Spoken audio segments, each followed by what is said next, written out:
আসসালামু আলাইকুম। আপনারা কেমন আছেন? আশা করি আল্লাহর রহমতে ভালো আছেন।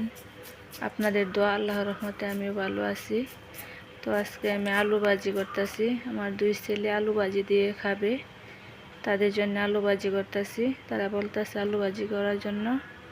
এই তো আমি আলু পোলে ধুয়ে পরিষ্কার করে এখানে আমি রেডি করে নিছি।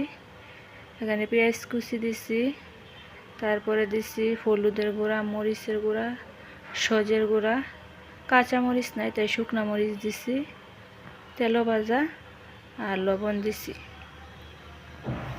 এখন আমি চুলায় কড়াই বসায় দিছি। কড়াইটা গরম হলে আমি তেল দিয়ে দিব। এই তো তেল দিয়ে দিছি। তেলটার মধ্যে এখন আমি পেঁয়াজ কুচি দিয়ে দিব। এই তো পেঁয়াজগুলো একটু ভাজা হয়ে গেলে তারপরে আমি আলু ভাজি দিয়ে দিব। আজকের আলুটা আমি ভাজি করব ডিম দিয়ে আলু ভাজি করব। আলু ভাজির মধ্যে ডিম দিয়ে দিব। এই তো আমি আলু ভাজিটা দিয়ে দিছি কড়াইয়ের মধ্যে।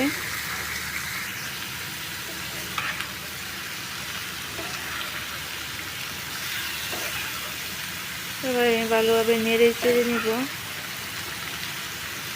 ভাজিটা উল্টিয়ে দিব।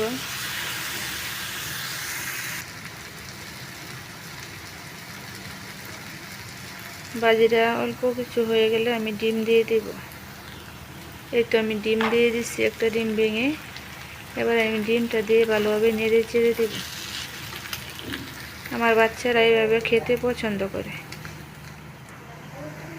এই তো আমার ভাজিটা হয়ে গেছে। আজকের মতো এখানে রাখলাম। আল্লাহ হাফেজ।